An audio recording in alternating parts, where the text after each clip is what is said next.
So welcome to this presentation on trusses. Specifically, we're going to be using ANSYS to analyze trusses. And the specific program of ANSYS we're going to be using is ANSYS APDL. It's also known as ANSYS Prep 7. And it's a more of an older style GUI, graphical user interface, that allows you to get kind of nitty-gritty into the details. And it's favored by some that have been working with ANSYS for a long time. So it's great for this 1 and 2D analysis we're going to be doing for trusses. We're going to use a different program of ANSYS in the future called ANSYS Mechanical, but for now, this one makes sense for looking at trusses or two-force members.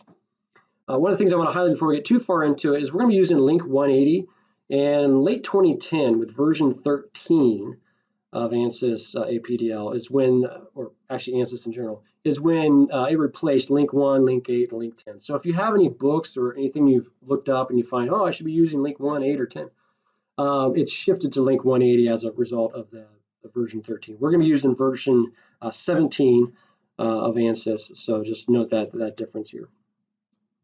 All right, so here's our example. It's a Douglas fir wood balcony truss.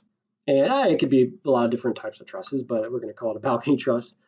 So Douglas fir, it's got 8 inches squared cross section, a modulus of 1.9 times 10 to the 6th psi. And we'll just try to keep things as much as the same as what you see here in the figure. So we got node 1, node 2, node 3, 4, and 5, those locations in the corresponding elements there. So we'll follow that along and use that as we go into ANSYS. So to start up ANSYS, just go to the Windows and Windows button in APDL, and go ahead and start that. Now, let me go back there, APDL, and you might also see this product launcher pop up. You can go through that, allows you to kind of start the file initially, but this is kind of more straightforward way into it. So go ahead and just choose this one without the product launcher tagged on there. I'm going to expand this to the full screen here.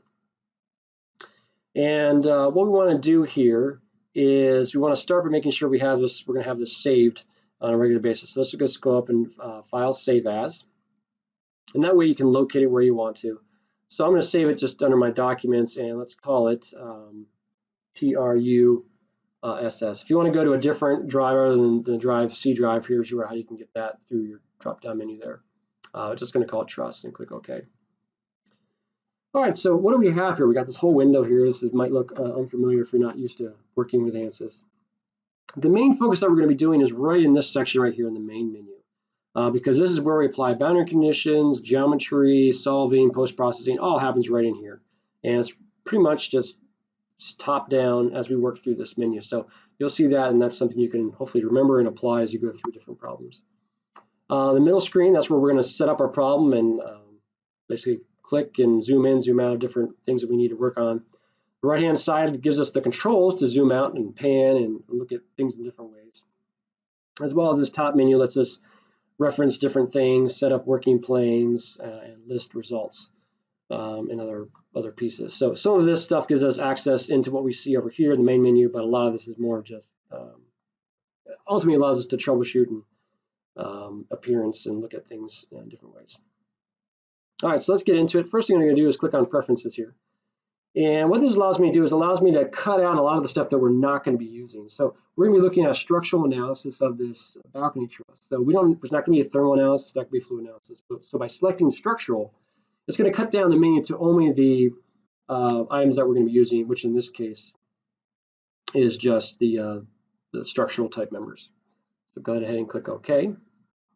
So after finishing up with setting our preferences, we're going to preprocessor again. So we're just working down the left-hand side. First thing we want to do is define set our element type. So we'll go Add, Edit, Delete under our element type. And it says None Defined. We'll go click Add. And we're going to go for Link 180. So Link 180 is, again, our two-force member link. And in this case, our element type reference number is going to be 1. For some reason, if we had a couple different types of elements, we would change this number for each element, but for now we're just using the 1.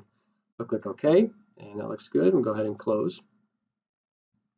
Real constants, we'll go into that. What I want to just highlight here is that in previous versions of ANSYS, you would actually come in here to apply your cross-sectional area. Now we're not going to do that here, and actually I'll show you why. I click Add, Delete, and I click Add, everything looks okay. and then it gives me this, no longer supported. So we put in the area somewhere else. I'll show you where that is. But if you've seen this in your procedure anywhere online, note that this has changed as well in this version. All right, so we'll go ahead and close that. So nothing really happened. You don't need to do added real constraints, real constants with link 180 at all. I'm just showing you that that doesn't work anymore. All right, instead we'll go down to material properties, and we'll go to material models. And material models is a structural model. So this is one place where when we did preferences back here, it reduced this menu down a lot to just the structural items. So we're going to do a linear material, elastic, and it's going to be isotropic, so constant material properties throughout. It's not direction dependent. And so here's our modulus. So our modulus for our Douglas fir is, going back to the presentation here, let's go to this one. It's 1.9 times 10 to the 6. All right, so 1.9 e to the 6. So that's okay. You can do the e there in ANSYS. And to note here, so this is 1.9 times 10 to the 6 psi. So you don't see any units here on this window. So this is the point where ANSYS is relatively unitless, and when we put in units, we have to remember which units we use. So in this case, we're using pounds, so for on the force side of things, and inches on the length side of things. So that's fine as long as we're consistent through every place where we insert this constant data. So 1.9 e to the 6 psi. This other one, this is Poisson's ratio. And if you remember, if you followed the videos and done the hand calcs or done the calcs in MathCAD, we haven't used the Poisson's ratio to calculate anything. So I can put in 0.3, kind of a placeholder, but if it's not using the calculations, it shouldn't matter. So we'll go ahead and click OK with that. And that's saved here under linear isotropic. If we click on that, we can see what the results are in there. And click OK. And then ultimately, to get out of here, we can either just click Exit, or we can click on the X sign here, so to get out of there. All right, so that's all it is for material models. So we've got our modulus in there. Now under sections, this is where, instead of real constants, this is where we put the cross-sectional area. So our element type was a link. So we'll come down here under sections, we'll come to link, and we'll first add, we need to add a link or add a section. We're going to be used here. And so add link section with ID, and our D is going to be number 1, because we only have one in this case. And so here's the information, and you can have a section name. You don't need one, but we'll call it Doug fir. And I think it's limited to 8 characters, so we'll just keep it there with Doug fir. And so link area, here's the cross-sectional area, and our units we declared back with the modulus that it's going to be in inches. So here we do inches squared, so 8. Get it there, 8 inches squared. All right, and we don't have to worry about anything else there. It looks good, so go ahead and click OK.